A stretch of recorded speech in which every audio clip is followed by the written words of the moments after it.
what's up? It's your host, Tori, and who is ready to be petty? Welcome back to the show. I'm so excited for today's episode. Alex and Lauren are here from the Basic Bitch podcast, and we cover like a trillion stories. So I can't wait to dive in. One of the ones we talk about is Kim Kardashian's lack of Valentine's Day social media. Usually we get the, Instagram story of Kenny G in their like lobby foyer, I don't know, whatever, in their house that is just like white blank walls.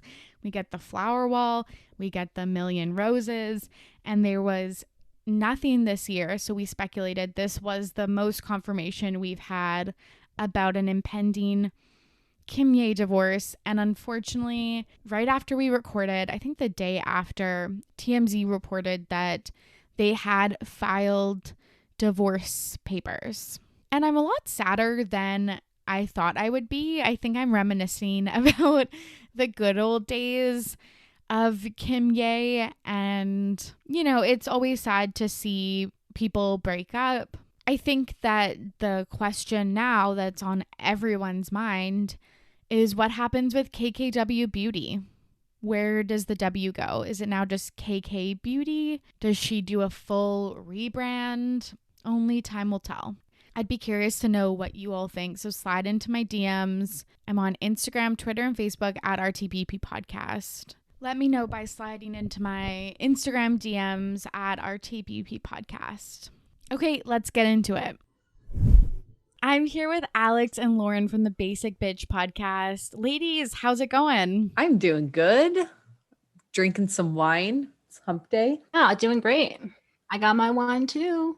Oh my gosh, I'm missing out. I should have known from your Instagram content and the few times we've messaged, I should have known to bring a glass of wine. I love it. Can you tell the listeners a little bit about each of you? Yeah, my name is Alex. I am 27 years old. I currently live in the greater Seattle area, same as Lauren. And I just had a baby in December. So I have a little 2.5-ish month-year-old. Her name is Kinsley. So I'm on mom duty. But when I'm not on mom duty, I currently work at Starbucks Coffee Company at the headquarters in Seattle. So in true Basic Bitch fashion, I embrace that and work for a coffee company. Super basic. And I guess maybe fun fact about me.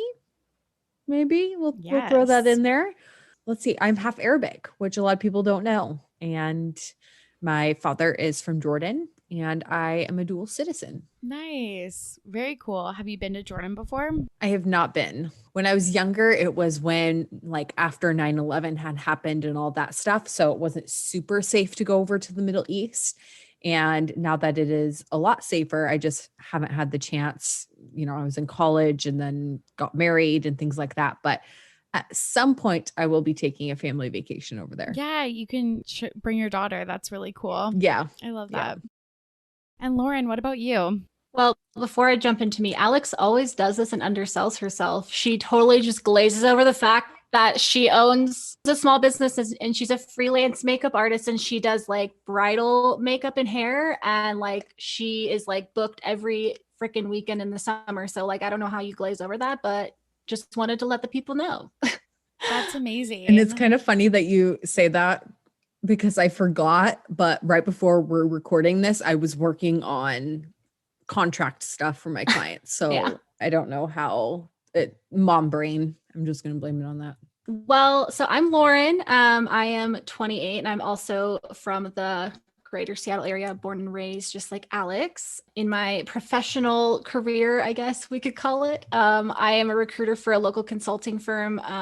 And I also do HR stuff. So people love to call me with their HR problems and get my opinion on it. But I'm also a graduate student working on my master's in human resources on top of the podcast and school and work. I also am psychotic and decided to open a small business with another friend of mine. So I co-own a candle company called Cussing Candles. And so a little busy, but now I'm trying to think of a fun fact. I don't have a fun fact. Do I have a fun fact, Alex? You're fun. I don't know. That's my fun fact, is that I'm fun. Okay. Now I'm totally spacing now that I'm put on the spot. But I guess my fun fact, because it is relevant to this episode that we're going to be, or the content we'll be diving into today, not to totally give it away. I'm so sorry. But I did just do an ultra deep dive myself on the Free Britney movement. So I'm like way up to speed and like here for all of this. So that's my fun fact, is I've dedicated many hours in the last couple of weeks to it. Nice. Okay. I'm so excited to learn from you then, because I feel like as a citizen and a lover of Britney, I need to do some more research. Maybe, I don't know, start a campaign or join the campaign, I guess, get like some t-shirts printed.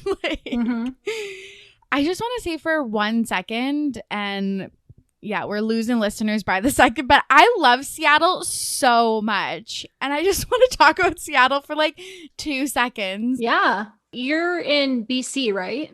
Yeah, I live in Victoria. I'm from the interior of BC, but my mom's from Tacoma.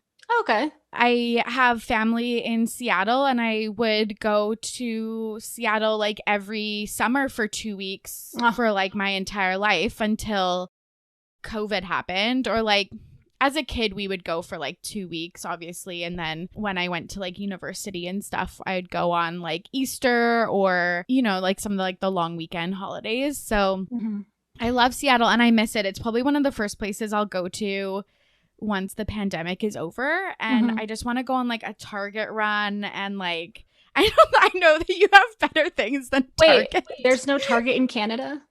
No. Okay. How do you survive? I don't. I physically don't. That's why you two show up looking so cute. I look like a fucking ragamuffin. Stop. Because I don't have access to Target. I will say my sweater is from Walmart. So do you have Walmart? Oh my God. Yes, but it's not like the American quality. Oh my gosh. Well, we can send you Target care packages. Oh my God, I love that. So I've probably talked about this many times on the podcast, but we had Target for 2 years. It was the best 2 years of my life. It was, I think, like 2016 to 2018, maybe 2015 to 2017. And I would go literally every single day because I loved it so much. And now we don't have it. They like didn't do well here. They didn't have like the product that they would in the States. It didn't get replenished like quick enough, and people thought the prices were too high, and so yeah, it didn't do well, and so it left. Oh my gosh. Well, It's devastating. For the sake of you and your Target needs, I hope that you can come into the States soon as well, because I'm sure Target misses you. I swear to God, I funded the local Target when it was here. Like, they were the only reason they were doing okay was because I was there blowing all of my money. I don't think I could live without Target. I was there yesterday, and it's just like, I think it's always funny that at the Target checkout, they always ask, did you find everything okay? And I'm like, yeah, and more. Yes, just take all my money, take my whole entire paycheck. Oh, completely. I truly don't know how we live with it. We just don't have like an equivalent department store that's like on the cheaper end that has cute stuff. Like, I would not go to Walmart to like buy that cute sweater you're wearing. Like, well, I remember I was in Victoria November 2019, and we like went around the town, like not just the touristy part, and like every store is like a expensive like Lululemon, Patagonia type of store, and I was just like, so is everyone here just rich, or like what's happening? Yeah, it's so true. Yeah, Victoria, it's like a lot of either small local boutiques, which is obviously excellent, and like shop local, etc. But sometimes you need Target shit. Like, and yeah, a lot of it is like really expensive stuff, but we have Walmart, but we just really don't have an equivalent. So yeah, I miss Target every day. I'll tweet that out like once a month, like just still remembering the good old days of 2017. And I know Seattle has a lot more than just Target to offer, but yeah, that will be my first thing I do once the pandemic is over. Target is definitely one of the high points of the area. I mean, there's some nice things, and when you've come in the summer, I'm sure it's great, but as you know, if you come in the winter, it's just like, well, Target is really all we have. So yeah, I probably hit a lot of the good things. Okay, today we have an exciting episode. We're going to do a little bit of a social media roundup. We learned a lot on Instagram this weekend. I will say that. A lot of celebs celebrating Valentine's Day. We're going to talk about framing Britney, and then we're going to share some This Week in Petty stories. I'm sure, Lauren, working in HR, you have loads of stories that you probably can't share on the pod, but like sometimes I want to work in HR just to get the hot goss. Mm-hmm. There's lots of it to be talked about for sure. Amazing. Okay, let's dive into our first story. Meghan and Harry are having a second kid. I'm so excited about it. What do you two think? Well, so I read a headline that the day they announced it was the same day that Princess Diana announced one of her children's, her pregnancy with, was it Harry that she announced? I think it was Harry. Yeah, I thought that was really cute. I mean, I'm not super like big into like the royal couple. I was when it first kind of, you know, like with Kate and William, and then like Harry and Meghan. But I mean, it's always great to hear about babies. Who doesn't love babies, right? Did you guys watch The Crown? I haven't watched season 4, and I know I need to. I was going to say, I've seen 2 seasons, and that's it. In this last season, it has opened my eyes so much to the royal family. And at first, I was in love with them because I was like, oh my God, you know, it's royal. I love the fashion and like the whole entire idea of it, because we don't have that here in the States, obviously. But after watching that, I'm like, ooh, like, the queen just kind of seems like a bitch. Yes. And just the whole entire family's kind of messed up. And then there's like, I saw on TikTok, like this, I don't even know if it's called a conspiracy theory, but this girl like deep dived into how Diana was actually killed by the royal family. Yes. And I'm just like sucked into all the theories. And now when I saw that, I'm like, I want to be excited, but I'm not excited because I feel like the royal family are just mean people. So I'm mixed feelings about it. Definitely think that they've done some like unforgivable things that I don't really follow anyone outside of Harry and Meghan now. I feel like the other, because they've left the royal family, so I feel like I can be at peace following them, but I feel like anyone else is just too close to, like the institution, and I feel like they do bad stuff. I feel like there's so much shady stuff that like we have no idea what goes on, and I'm like on board with that conspiracy theory about the Princess Diana thing, but I'm sure there's so much more that we don't know about it. But I feel bad like talking smack about the queen, because this should have been my fun fact. When I was in high school, I went to London with my Girl Scout troop, and she was like, oh, an American Girl Scout troop is coming to this country, like let's invite them inside the gates at Buckingham Palace for the changing of the guards, which like does not happen. And she invited us in, and it was just on the gravel area, but we got to go behind the gate when they did the changing of the guards, and it was really freaking cool.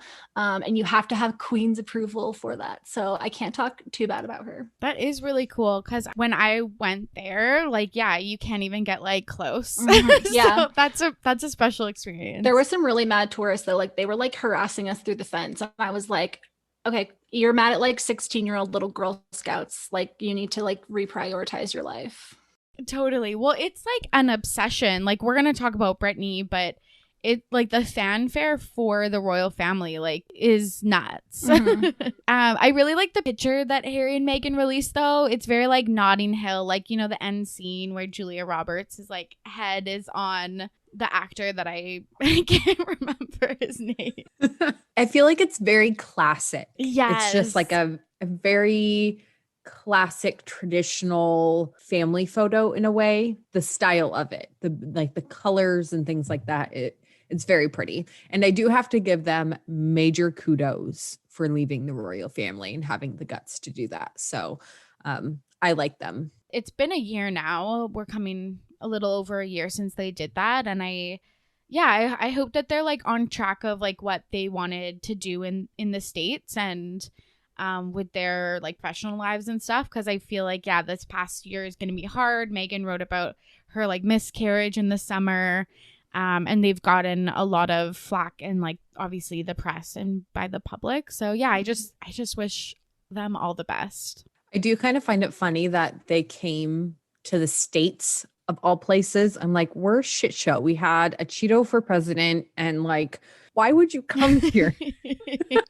I know if I could like probably choose to leave the States and go somewhere else, I probably would, because I'm sorry, we're a shit show. I always wonder if they went, because like again it was like right before the pandemic started. I always like am curious if they like went there and they're like, we'll just be here for like 6 months or something like that, and then we'll find like our forever home, and then they just like accidentally got stuck like during COVID. I don't know, who knows.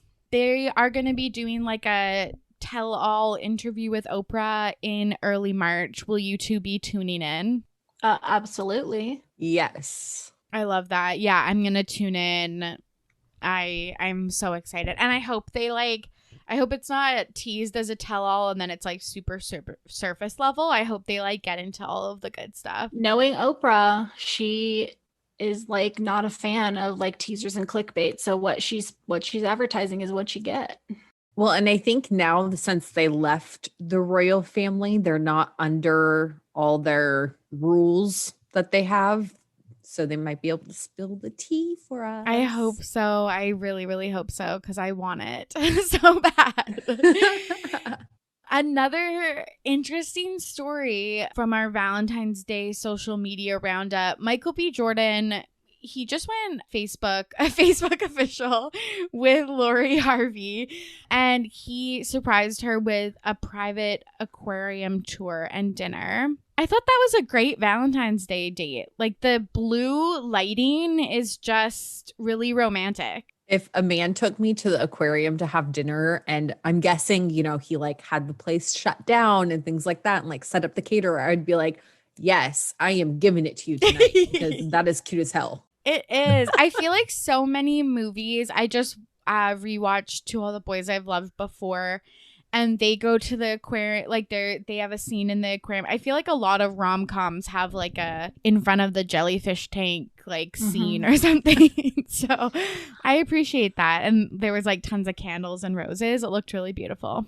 Must be so romantic. One of our proms at our high school was at the aquarium. It was like the like ultimate prom location was the aquarium, and I'm like, I don't get it, because I'm like, wouldn't it smell like fish or something? But okay. But I guess if the lighting's right, I guess. I don't know. Yes, I really think it's the lighting. Like, it takes beautiful photos.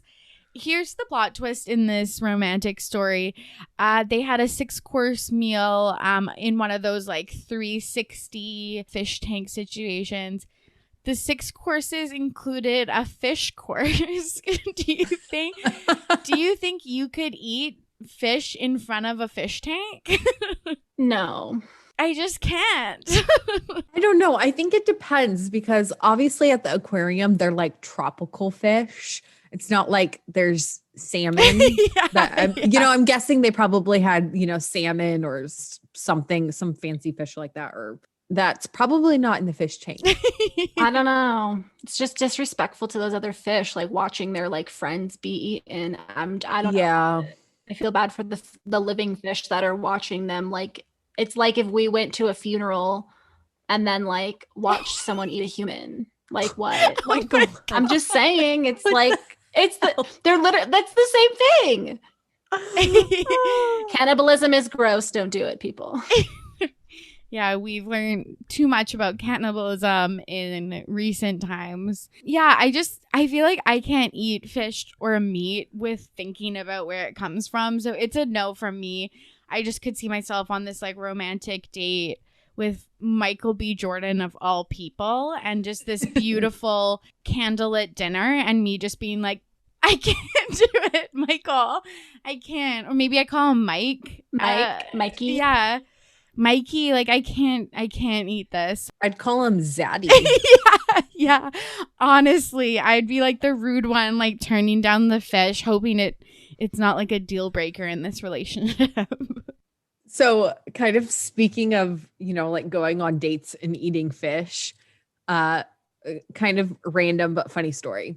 when I went on my first date with my husband, I don't like raw fish, like sushi, like the nigiri and stuff like that, or like the ahi tuna, like raw. And we were getting drinks and he was like, let's share a bunch of appetizers. And I was like, okay, yeah, you pick. I'm really flexible. Like, I'm not a super picky eater. And I let him order and I didn't really pay attention. I was like trying to be all proper and like cute, first date vibes. And he ordered like an ahi tuna thing that was on like little crackers and it was raw. And I was like, oh my God. Tuna tartare. Yeah. Mm. And so I sat there eating it, thinking to myself, oh my God, I want to barf. But I could not tell him that I didn't like raw fish. And then it wasn't until like a couple months in that I told him, I think he wanted to go get sushi. And I said to him that like, I didn't eat raw fish. And he was like, but on our date, you ate it. And I was like, yeah. And I wanted to puke. Yeah, like, I was being polite. Yeah. That's so God. funny. Yeah, I've eaten countless times like gross things that I have not wanted just for the sake, just things the you do for face. love. Yeah. That's so funny. Another wild story. This is kind of getting into Bachelor Nation because we're kind of on a Bachelor Nation timeout. We're just taking a little bit of a breather. But Dale and Clare, of all people, were spotted in Florida hanging out together. Yeah. So I know we haven't really gotten too into it yet, but like we talk all Bachelor on our pod and it's like our lives, it's very consuming. Like people get frustrated with us when we talk about it all the time. So in the midst of all this drama with Chris Harrison and Rachel, good Rachel, bad Rachel, whatever, then Dale and Clare are spotted and I'm just like, what the hell's going on here? Very interesting timing. Yes. Okay. That was my question is, do you think it is literally a ploy from Bachelor Nation to get us to stop talking about Chris Harrison and his years of racism that have come to light? I don't think so. Because the Bachelor franchise they would have to go to either one of them, Dale and Clare, and say like, hey, like, we want you guys to like be spotted together. And yeah, like Lauren just kind of did the money sign, would probably have to pay them. But I almost feel like Clare in this last season of The Bachelorette realized that she got screwed over by the Bachelor franchise because it was planned all along for her to dip out in the middle of the season. And I don't know if I was her, I would be like, no, go screw off Bachelor franchise. Like you did me dirty. I'm not going to do a favor for you. And according to, I believe it was E! News that put out a little article today saying that Dale contacted Clare and wanted to make things right with her and work on their relationship because he kind of felt bad about the way it ended and like the rumors that surrounded their breakup. But the pictures and the rumors are that they were holding hands and that they were flirty and hugging. So I'm like, well, obviously, I don't know. I feel like they have still some sort of feelings for each other. So I feel like it was genuine. I also feel like if they didn't want to be caught, they know how to not get caught. And so for whatever the reason is behind this, whether the intent is to just get things smoothed out and then be amicable to, like, or if they're planning to get back together, we don't know. But if they didn't want people to know, they know how to be sneaky. And like, they clearly were not being sneaky in any sense of the word. Like, no sunglasses, no hats, no masks, like, which is a whole other thing in itself. And so like they wanted to get caught, I think. I don't know why.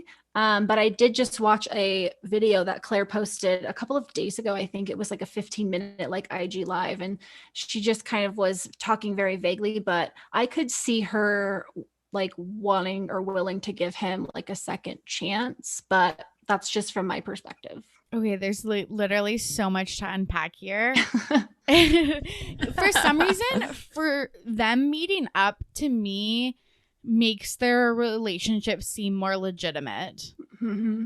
Like, just because, like, I get that, like, meeting up if things were left on, like, bad terms and wanting to smooth things over or, like, even rekindle stuff, like, that does make me feel like it was real. I was obviously, like everyone else, was thinking, especially after they broke up so soon, just thinking, like, this was 100% fake on Dale's end, maybe also on Claire's, but definitely Dale's end. There's so many questions. Like, I could see Bachelor Nation being like, here's like 100K or like something. Yes. Like huge, because 100K to the franchise is peanuts, but to like normal people like Claire and Dale, obviously they're not normal people, but stir up some drama. The internet detectives like us will be like analyzing all these photos and not thinking about Chris Harrison. So I'm just on like two fences. I also find it weird that like if he wanted to smooth things over, wouldn't he go to like Sacramento? That's what I was gonna say. Why are they in Florida? He doesn't live in Florida. No. She flew there. I think he flew down from New York. And I think it's because Florida has really loose COVID regulations. Right. Oh. So that's why they met there. But she did fly there, which I feel like goes to show that she still has feelings for him. And I mean, she's willing to fly cross country in the middle of a pandemic. Well, I would have made him pay. Yeah. I hope she did. 100%. My question is though, so they broke up. She probably had to give her ring back to Neil Lane. If they get back together, Does she get the ring back? Or like, did she permanently have to give it up? If it was me, I would say the ring is tainted and I don't want it back. Yeah, I'd be like, I would need a new one if we were to get re-engaged. I think like, I don't know how fast they have to give it back. I wonder if she like, I don't know, still had it, or if they do reconcile, that would be so fascinating. I've seen so many videos of him like out and about, going out and stuff, and just I feel like doing exactly what we thought he wanted to do all along, which is like kind of be semi-famous and just like live it up. Mm-hmm. But I think you had a really good point, Alex, about like she was probably the only Bachelor they've ever had where they just like edited her, like they didn't give her a good edit, quote unquote, like a favorable edit. And if Bachelor Nation was like, hey, we need to like take some of the eyes off of us, like she would be like, I need some, like, what favor do I have to owe you? You like shat on my season and I'm like hated because of you. So yeah, I'm just so curious. I'm so on the fence if I think that this is like a setup or not. Only time will tell. I mean, the romantic in me is hoping they get back together, especially if all the stuff that we saw about Dale was not true. But if he's a piece of shit, she should just dump him. But, you know, she can find someone better if the things that we've heard about him are true. But I guess, you know, it's up to her. It's her life. I feel like the things we have heard about Dale are leaning towards the truth, because there was, gosh, it was maybe 2 weeks ago when he went out in New York with like, I think it was Noah. It was like a bunch of the Bachelor guys, and they were at some like restaurant bar taking like tequila shots with a bunch of girls. We saw a video of him like fucking hammered one of our followers sent it to us, and he looks turned, and he's like surrounded by a bunch of chicks. Yes. Yeah. So I don't know. I don't get the greatest vibes from him. I don't either. Like, I know the night you're talking about, he posted like to his Instagram story, it's him in a cab with a bunch of like the Bachelor guys from his season. And it looked like what he wanted to do. And like, he was obviously like drunk enough to like post that. I also am rooting for a reconciliation, so I don't know what I want. I'm so on the fence. And I think true, I guess, Bachelor Nation fans, you know, we're all rooting for a love story. We all want to see them succeed. Yes, I want to see them together and back together, but I just don't know if they're good together, or if Dale's in it for the right reasons. Yeah, truly. The age-old question. Moving on to some Kardashian news. Kourtney Kardashian and Travis Barker are Instagram official. I am so into this couple. What do you two think about it? Being a Blink-182 fan and a Kardashian, well, kind of Kardashian fan, like half. Yes. Half of them Yes. I'm fans of. I mean, I'm here for it. I don't actually know the history of Travis's like love life. I'm just surprised like she has not gotten back with Scott. Like I've just been waiting for that shoe to drop. Same. And it seems like in the past couple years, we've gotten like hints that they would get back together, like their photos and family vacations together and like him commenting on her Instagram posts. But I just like them so much. And I'm so surprised that we got a official post. I didn't think they were going to confirm it for ever. She kept like her Eunice relationship really private until they like went Instagram official like after like months and months. And yeah, so I was just really surprised, especially with another like big celebrity, that they went official so soon. I feel like Travis Barker, his ex-wife is Shayna Moliker, and she is a former Miss USA, and she is the owner of the Miss Nevada USA pageant. I'm a former Miss Washington USA pageant girl. My roommate at Miss USA was Miss Nevada USA. So I've heard some stuff from the circle about Travis and his marriage to Shayna Moliker. I think he is kind of like a shy, kind of quietish guy. He's not like over the top. And I feel like that's Kourtney's personality too. So I feel like they're a really good match because they're both kind of mellow and he's hot as fuck. So I would just like to say that I'm very proud of Alex for knowing who Travis Barker is and who Blink-182 is, because that's not normally what like your you vibe. are like who's this, who is that, and I'm like, the fact that you know who he is. I went through like my emo phase. Okay. We all had one. I'm impressed. I've seen some things about him, like when they had like a pretty messy divorce and he said like some rude things about her on MySpace and stuff like that. Good old MySpace. Yeah, seems funny to think about. But when I watched the reality TV show, he seemed like a loving, caring partner. So like that's what I'm holding in my head. And I feel like in the show, when I watched him and Shayna, they had such a communicative relationship, and Kourtney, as we know, is the worst communicator in the world. Like, I feel like if I went back, she's like me. Yeah. She is like literally, I wish I like studied her when I studied psych and interpersonal relationships, because I feel like she is just like a classic stonewaller and like just like can't be vulnerable, which like is really difficult. So like I get it. But are you explaining me? And I hope this works out, because Scott Disick also went Instagram official with his girlfriend, Amelia Hamlin. They were spotted at the beach and like getting takeout on Valentine's Day. Yeah, I had to look up who that was because I was like, first of all, who is this person? I knew about the age difference, but I was like, who is this girl? So she's Lisa Rinna's daughter, right? From Real Housewives? Yes. Yeah, he like bleached his hair. It looked very like midlife crisis. Like, I mean, if he's dating a 19-year-old, I mean, I'm all for people. Like, I don't really care about like age differences.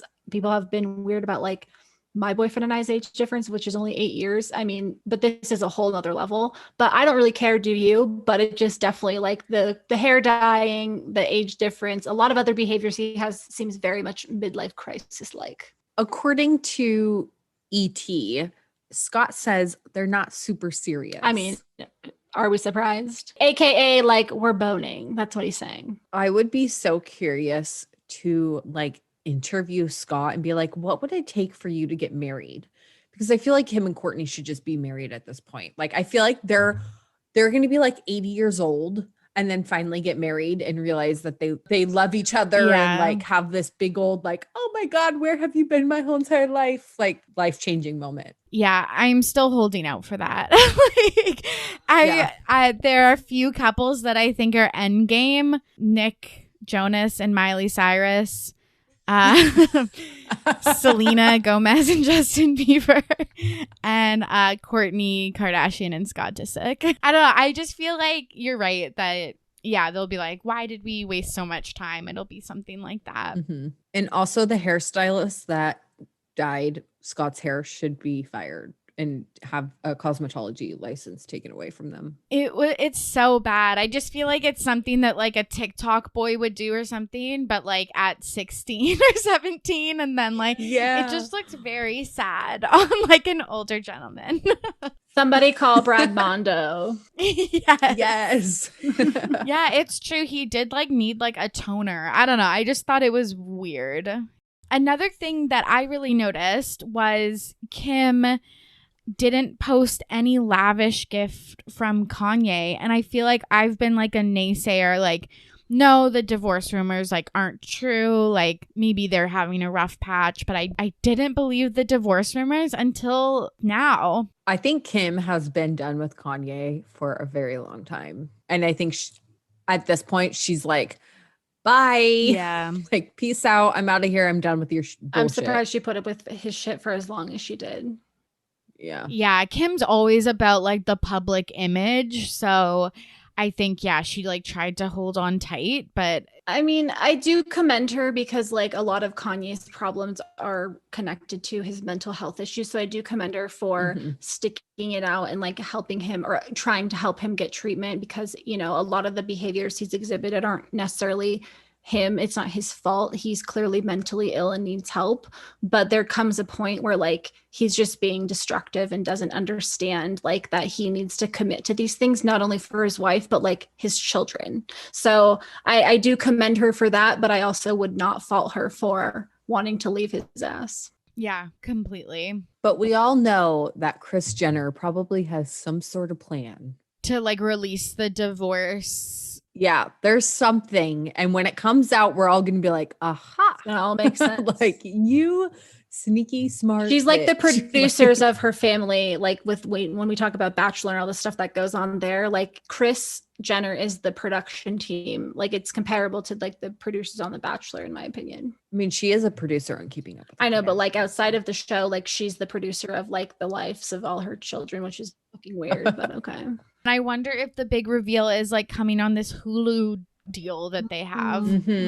Yeah, their new show. Yeah. Well, and a lot of speculation is, I think it was when they taped the last episode of Keeping Up with Kardashians a while ago, was when the headlines first came out that Kim and Kanye were getting a divorce. So speculation is that they like purposefully did that so that the last episode would be like, oh my God, all this drama. Are Kim and Kanye actually getting a divorce? You'll have to tune in to the new show, and like suspense, keep us hanging and things like that. So yeah, and I'm like hook, line, and sinker. Like I'll be there tuning in. That sounds amazing. I just feel like a lot of the recent things like hint at a divorce, and I just think it's inevitable that we'll get the announcement at some point. But I have no doubt that it's going to be like a huge reveal. In other reality TV news, Christine Quinn just announces today from Selling Sunset is pregnant. I'm so happy for her. Christine is not my favorite. Neither. But yeah, I mean, obviously I'm happy for anyone who announces that they're pregnant and that they're growing their family. But I feel like Selling Sunset, I love the show because I used to be in real estate. So I'm like, yeah, like dramatic real estate show. I'm all here for it. But it's almost to the point where it's like too fake. Yeah. And I'm like, that would never really happen, or just like those kinds of things. And there was a really viral TikTok that went around of this girl, and she was like, on Selling Sunset, Christine showed my house and said that she was listing it for like $20 million. And I never listed my house with her. Like my house was never for sale. Yes, I remember when that went around in the spring. I think like a lot of it has come out how like fake and produced it is. It's from the same creator of Laguna Beach in the Hills, Adam DeVello or whatever, and the show in Florida, Siesta Key.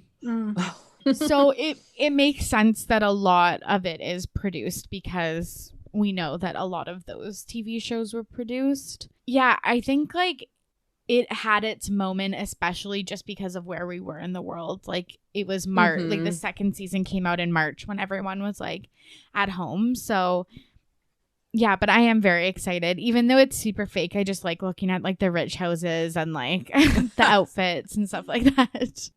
Me too. And I'm also like, that house is $50 million. Who would buy that? Like, and it's ugly. I'm like, oh, why would you spend $50 million on that? I know. I'm like, I want to meet the person who is buying this. Also, like a little side note before we move on to framing Britney. Did you see Heather Ray Young's tattoo that she got for her husband for Valentine's Day? Yes. And I find it kind of creepy, but I guess I find their relationship kind of weird because Heather looks like a twin of Tariq's ex-wife, yes, Christina. And I'm just like, you're literally marrying the same person. Yes. It's a tattoo for anyone who hasn't seen it because she deleted it off her Instagram because she was getting a lot of flack, but it's like on her like lower back. I was gonna say on her love handle, on where it would be on like my love handle. Like, you know, like on the side, and it says like, yes, sir, Mr. Tariq El Moussa. What? I don't get it. Like, what does that mean? I don't know, but I just like couldn't be me getting a tattoo of A, someone's name, B, something that says yes, sir. It sounds very like she's the submissive in the relationship and like they're into some like BDSM stuff, which is great if that's your style. But like, why do you have to tattoo that on your freaking body? Oh my God. Yeah. That's a good read that I haven't heard yet. Here first, people. Yeah. Got so much hate that she like deleted it, which obviously that's like sad. I don't usually like commenting on things like tattoos or like what people like can't fix or like change, things that are permanent. Yeah. But I was just like, oh, this is one of the worst tattoos I've ever seen. Well, that makes me like question her mental state because like I would even be like, oh, should I put that on a t-shirt? No, that's weird. But then to be like, oh, I should tattoo that on my body, something's wrong. I just didn't like it. I didn't like the font, the placement, just everything was like bad. Yeah. Bad. Anyways, recently another story that has been like dominating the media has been obviously the Free Britney movement, but also this New York Times produced documentary called Framing Britney. Are you two big Britney fans? Yeah. I mean, I don't even think that's a question. Feel like we would have to have like our name of our podcast changed because you can't be a basic bitch without being a Britney Spears fan, right? Yeah. Honestly. Yeah, I'm a huge fan. I didn't think I knew how much of a fan I was until like someone like would like not quiz me, but like you would just be like, oh my God, I know actually so much about Britney Spears like, and her music and her life. And I think that's like obviously been brought up, just how we experienced Britney Spears' career and life throughout the 2000s. What was your like experience with Britney? Well, I'll go first. I think my answer is shorter than Alex's, but like one of the first CDs that I ever purchased, it wasn't the Baby One More Time. It was the Oops, I Did It Again album, along with the Bye Bye Bye NSYNC album. Those are the very first CDs that I purchased when I got my CD player from Target, of course. But I did end up, of course, getting my own copy of Baby One More Time, and since then have purchased every album of hers. And I think she was just like a constant person that I listened to in my life, not to the point where I would have considered myself a dedicated fan like some people would, but definitely consistent, like always backed her, even when people were like, oh, she shaved her head, she's crazy. I'm like, no, something else is going on. Like, I don't think that's really like the reasoning behind like those types of pieces of media that we saw. Like, I'm always like the skeptic of there's more going on there, even from a young age. So I've always been a fan of her. I've never been like against her by any means, but within the last couple of years, definitely like re-solidified my like loyalty to her because I get so defensive over her.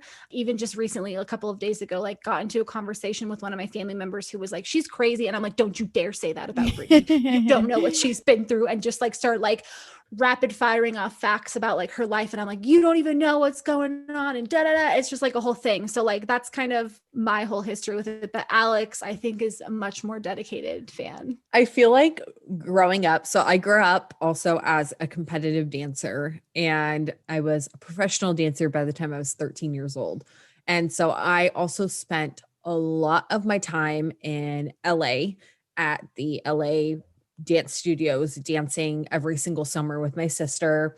And we also trained with Britney's choreographer and really good friend. So I grew up learning the actual choreography from Britney's music videos, and like the really famous I'm a Slave for You music video. Like I could bust out and like full choreography still to this day. Like I still remember it because I remember learning it in the studio, and I was just like, holy shit, like Britney Spears did this. Like, this is so cool. And just being such a big fan of her when I was like super young. Well, even to the point where like we were watching one of the recent documentaries and you're like, oh, that's our friend. Like they know, like her and her sister, like I've never met more hardcore fans of Britney. Like we're watching this and they're like, oh, that's so-and-so. I was talking to him like a couple of weeks ago. And I'm like, who are you people? Yeah. That's wild. Okay, so you have like a really intimate experience like growing up. Yeah, I feel like she was always just like an idol for me. Like obviously she's iconic, but she also just seemed like to embody what like you wanted to be, I guess, growing up. Like I don't think I ever realized until recently like how much scrutiny she had from like the media and how that really has like impacted her life, obviously with her like conservatorship. And they talk a lot about like 2007 being like a difficult time period. But yeah, I don't think I really realized how much she was scrutinized and like picked apart until we've learned about it, and through like the Free Britney movement, pulling up like many examples of kind of these like hardships that she had to go through. She was kind of ahead of her time. Like a lot of obviously female pop stars have come after her. And that has also got me thinking about just like what's changed with our like pop culture landscape, and like really what hasn't changed, and like how we kind of do this to other people as well. So. Yeah, I think what was really interesting as I've been kind of reflecting on it over the last couple of months now that this has become more popular of a topic. I was also a huge, and this is a different industry, but I was a huge Mary-Kate and Ashley Olsen fan. Yes, me too. They were my like ultimate like child. I was part of their like fan club where you got like a monthly, like it was like FabFitFun for Mary-Kate and Ashley. Like I got a book and a poster. I had their video game. Oh, I had everything. I had CDs, I had movies, I had Barbie dolls, I had you name it, I had it. And so, but the point is like when they started acting out, quote unquote, like in society, people were like just blaming it on like drugs or like they're crazy. And it's like, I started to put two and two together that while there may have been some things that contributed to their behaviors, it's a lot of the environment that they grew up in. And they obviously started as literal infants in the industry, but even Britney Spears like started in this industry at such a young age, like even before Mickey Mouse Club, like she was involved in the industry. And so like, of course, people come to their breaking point, but you also don't understand what goes on behind the scenes from a manipulation standpoint. And if you consider that and then look at all of your idols or whoever you looked at in the 90s or even before then, like Michael Jackson, even like any pop star, any actress, whoever who has quote unquote acted out or become like this, like, you know, problematic celebrity, it's like there are reasons that they ended up this way. Some of them may have just been straight up like drugs and alcohol or like mental illness, but there are so many factors that go into the behaviors of these people. And so then that's why when I started realizing like with Mary-Kate and Ashley at a young age, like what was going on with them, because when they were teenagers, I was like probably like 10 or something. I was like, oh, well, so Britney Spears like kind of acts this way, or like Amanda Bynes and like whoever else was like in the tabloids at the time. Like I'd see at the grocery store with my mom and I'm like, oh, I bet the same thing's happening to them that happened with like Mary-Kate and Ashley. And so I think for people who look for it, like you could have seen it earlier on, but if you're not looking at it, like you're not someone who's super into pop culture, or maybe you're into someone else and that's okay. But like, you just don't pick up on those things. You don't consider those factors that go into making someone lose their fucking shit like Britney Spears did. So, I mean, can you blame her? So it's just very interesting to consider all of that. And also like looking back now, because a lot of us literally were children when this was happening, yet many people are coming out of the cracks saying, I always felt something wrong was happening, whether it was with their parents, production, or whatever. I hope also too that this Free Britney movement and that the documentary Framing Britney, I hope it brings larger conversation to the table about like our media and idolizing people and the pressure that we put on these, you know, pop stars and celebrities and things like that, because Britney probably, you know, wouldn't have had that mental breakdown and shaved her head and taken an umbrella to a car if she literally wasn't reaching that breaking point of paparazzi always following her, always in her business from such a young age. And we see this a lot in pop stars. We saw it kind of in Miley Cyrus. She went through like her, whoa, like she was this like Disney pop star and now she's like on a wrecking ball naked type thing. So I hope that people, and especially these media companies that hire these paparazzis and things like that, like kind of take a step back and realize that they are damaging these people's lives. Like Britney's life has been taken from her because she wasn't able to control her life. And then her dad took over and that even fucked her up even more. And she's having to do all these things to try and take it back. And I feel like it's not completely her fault. We can't completely blame it on mental illness or anything like that. Like it is a combination of so many things and people need to take responsibility for, you know, doing that damage. Yeah, I think that's a really good point about like, yeah, these huge media companies, not just like her music production and publicists, etc., but the entire celebrity ecosystem. And I think that's something I have also found that I've been reflecting a lot on this year, or like I just call like this year like 2020, 2021, like because what is time nowadays? But like I think that's something I've been thinking about is like what is my like own like personal implication in this, especially like having a pop culture like podcast, like how am I contributing in like a positive way or like an ethical way? Because if there's no demand for this stuff, like it goes away. Like, and I completely get that. Like they are just doing stuff, like these companies are doing stuff because there is a demand for it. So yeah, it's been really interesting, but I'm so glad that it's getting so much public interest as well, because I think that it will really like move the needle. And yeah, hopefully they figure out like ending the conservatorship and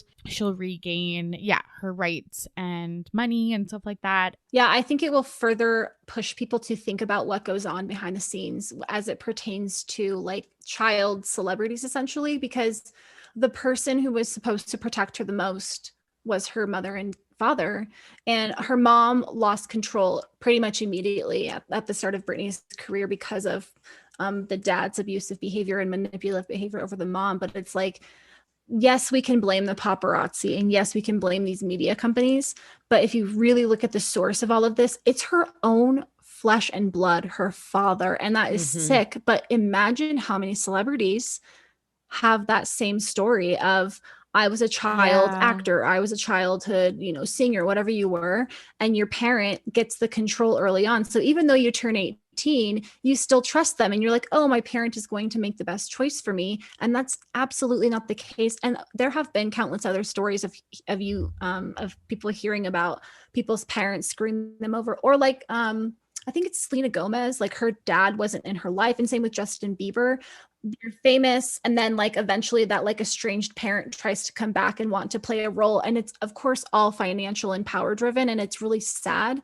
But like there are so many other people that we don't know about that could have been in the same situation. It may have not gotten to the point of this conservatorship, but just the manipulation and the power that their own parent has behind their career, it's really sad. And so it kind of explains a lot of the other, narratives that we've seen for pop stars and actresses and actors and whoever else in the media. So I really hope that, as to Alex's point, it opens people's eyes outside of Britney, and people can apply this information and knowledge to other people's scenarios and kind of give them a little bit more empathy. Yeah, I like the first person that comes to mind is like Alex Dunphy off of Modern Family. I can't remember the actress's name. Mm-hmm. Ariel. Like I think something similar happened with her, and I'm sure there's like countless other people that are just not coming to mind, but you're totally right. Like, especially as a child, you're looking to your parent for advice and guidance and support, and hearing that she didn't get any of that is really, really, really heartbreaking. Mm-hmm. I am thinking about doing like a full deep dive episode on this, because I think that I could literally talk about this forever. So stay tuned for that. One last thing I want to touch on before we move on is like Justin Timberlake. Like, this got so much media attention that Justin Timberlake did like a Notes app apology, and who knows if it's legitimate or just forced the masses, I guess, forcing his hand to apologize. But I was surprised that it like reached that level of like that everyone's talking about it, and his role in like Britney Spears and Janet Jackson's downfall or like falling from grace. So it's interesting. And I haven't looked into this further because as this was happening, the Chris Harrison stuff happened. But I didn't really fully get from this, like whatever the one on Hulu is about framing Britney, like that is a pretty short, episode of what's going on. Where are people drawing the accusations against Justin? Is it from that specifically, or is there something else? Because personally, just watching that, I could see how people could be upset, but I feel like I'm missing some of the pieces to the puzzle to understand where these feelings are coming from. And again, it's just because I literally haven't Googled it, which I know I tell people to Google all the time if you don't know about something. But now that we're talking about it, I'm thinking, gosh, I didn't get this, like, I didn't have this fire lit inside of me from watching that. Where is this coming from for other people? Right. Think like obviously the Janet Jackson one is like explicit. It was the Super Bowl incident. But with Britney, from what I've gathered so far, him using her likeness in the Crimea River video and then using that as a way to boost like public interest in his music was damaging to her career. And she was the bad girlfriend that cheated on him, and that kind of like slander was happening after. I can't recall if there was like a specific incident, but I think just like that was a big like crack in her like previously perfect veneer of was their breakup. So I think it was just like using her platform and stuff to get eyes on his music. A lot of people likened it to Taylor Swift and Kanye, like obviously the song lyrics that she agreed to, but maybe didn't fully know the extent of what was happening, because apparently he did ask Britney about it and she agreed to it, but it was like her understanding of it was way less than what actually happened. Okay. And I know Janet made a statement saying that she accepted and appreciated Justin's apology. And then also when Justin came out with the apology, Janet's old album Control hit like #1 again. And so she was like, thanks Justin for like making my music popular again. So going back to my point of these celebrities and pop stars are under such a microscope, and there's like so many things and factors that go into these issues that they have. I also think Justin Timberlake, had a little bit of that because he was also on the Mickey Mouse Club show. Yeah. So I don't think he would do anything like maliciously. I don't know him, but also there's people probably on Justin's team and people on Britney's team that were influencing these decisions. So I don't think you can really pinpoint it on one person to take the blame for these things. Yeah, that's a good point of like, I don't think it's Justin like scheming how to take down Britney Spears and look like the good guy in their breakup. You're right. Like the concept was probably by like a whole team and stuff like that. But I do wish for people to like have some, and like, it's like, who even knows how much control they have in some of these situations, like the artistic development and stuff. But I do wish also that some celebrities are more cognizant of like what some of the social implications are, especially him being a guy and like these two women, like the implications for them are going to be different. Just the way that women get scrutinized in media. So it's like, I am also asking for you to do better as well. But yeah, I do understand that like with every celebrity move, there's a million other decisions that are being made like on their behalf. And there's a whole team in the back orchestrating all of it. And this like Justin or the Britney or whoever is just delivering the decision. Yeah, 100%. Stay tuned for a deep dive into the Free Britney movement. Cause yeah, I feel like I really want to like put on my investigator hat and like really deep dive into it. There's so much out there. I've listened to countless podcasts and like they'll do like 2-part episode, like 2 hours each. And they're like, we're only covering like the high level. So it almost is like pick a time period and then do an episode per time period because there is so much detail to cover. Yeah, that's so true. Because yeah, it's like over 20 years or more. That's so wild to think about. Okay, we're going to wrap up with a This Week in Petty story. Lauren, what is your This Week in Petty? So I originally had one story, but I think I'll hit you with two because the first one is actually like one I'm more proud of. So there's a gentleman, or I wouldn't call him a gentleman, but there's someone in Alex and I's life that we particularly are not a fan of right now. And in a personal matter, not related to Bachelor Nation. I was just going to say Chris Harrison. And I don't want to like give too much detail. So I can't be like, get in trouble for this. Anyway, this person has caused a lot of drama in our lives from another connected person to us. Anyway, I was like, how can I make this person like feel annoyed and just frustrated on a daily basis without doing anything illegal? Like, I don't want to get in trouble. I don't want there to be a trace of who I am or where this came from. I love where this is going. And this person, I believe, is a like Trump supporter like type of vibe. So I signed them up for countless text updates from like the DNC, NAACP, you name it, whatever political campaign does like daily text asking for donations and updating you and whatever, like this person's number has been signed up for that. And so it's not vicious because it's not going to ruin their life. It cost me $0. They can't trace it to me. But I was like, how can I be so petty? Like I get freaking annoyed when I get auto texts or like spam calls. Yes. So I'm just like going everywhere. I only spent a couple of hours on it, but I was just like, okay, this is next level petty and I am here for it. And I was so proud of myself for thinking of it. Kind of forgot about that too. So I'm like, where are you going with this story? And then I'm like, oh yeah. Alex's face was like searching like for who it was.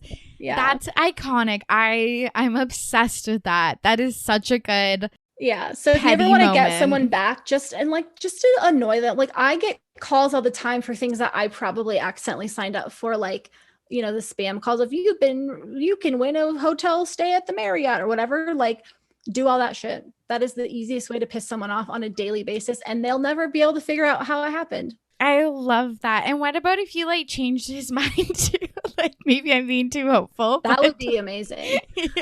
But then like on another note, because I know Alex is struggling to find her petty story of the week, so I haven't done it yet, but I plan on doing it. So I'm still going to share it because I think it's freaking hilarious. I have someone in my life that I dated for quite a long time, and we had a very bad kind of ending. And this was like years and years ago, but I've always wanted to do something petty just to make me feel better about the whole entire situation. So I saw the viral TikTok trend of buying random keys Oh my on God. like Amazon, Oh my and then getting like the little key attachment thing that you can like write on, and writing their phone number on it and then dropping it in random places so people just like nonstop calling them. So I plan on doing that. I haven't done it yet, but it's been on my to-do list for a couple weeks. I'm obsessed with that. These are excellent stories. I can't wait for the listeners to hear these. You're in good company here. I've had another guest, Nick, on this podcast, and he talked about another key related story. So you are in good company, and the listeners love that. So I can't wait for them to hear about these two stories. These are iconic. Nothing like fuels my fire than like a little bit of I have payback. a petty story that like the listeners could actually participate in if they want to be petty as well. Oh, interesting. Tell us more. So if you are a fan of Bachelor Nation and you are fired up about this Chris Harrison monstrosity, I think went to a maximum level of petty this last week Ooh. and drafted up a template and found contact info for the press contacts at Bachelor. So if you want to tell them how you feel about this stuff with Chris Harrison, and if you want to see him fired, you can go to the link in our bio on Instagram, and I have a template, the contact info, everything you need. All you have to do is copy paste. And the reason that it's petty is because at this point, I'm almost positive, just based on my guess, over like 1,500 people have emailed these press contacts. So you can also participate in the petty and continue to blow up these people's inboxes and tell them what's good. I love that. We are on the hashtag Fire Chris Harrison train at RTBP, and I will be doing that once we sign off, and I'm sure the listeners will want to too. That's great. I love that. Like usually I'm writing to like a local politician, but yeah, that's where I got the idea though. I was like, every time there's like an issue, like everyone's like, email your senators, email your so-and-so. And I'm like, email ABC, email Warner Brothers, email whoever the hell to get like their attention. It's the same thing, right? So, and it's not illegal. It's public information. Yeah, that honestly makes so much sense now that I think about it, and I can't wait to do that. I think that's a great idea, and I'll put the link in the show notes. So if you want to participate, just take a peek there. Thank you so much, you two, for coming on. This was really fun, and I feel like I learned a little, laughed a lot. It was great. Well, thank you so much for having us. This was fun. And it was a great Thank break you. from like the Bachelor drama. And I'm always down to be petty. So yeah, I can tell. I love that. Sometimes I'm like, do people get the concept? But like you two like got the concept. I feel like part of being a basic bitch is having like that pettiness in your soul. I mean, like, I won't deny it, but I'm like the person on my work emails being like, per my last email. Like, yes, we are. I'm that petty. Per your last email, girls over here. That's so funny. I love that so much. So where can the RTBP listeners check out your podcast and your socials? You can find us on all streaming platforms, Spotify, Apple Podcasts, all that good stuff. You can find us on Instagram at the Basic Bitch Podcast. Lauren, where else can they find us? We are on Twitter. I do live tweeting every episode on Mondays. So we are at Basic Bitch Pod. We're also on Facebook.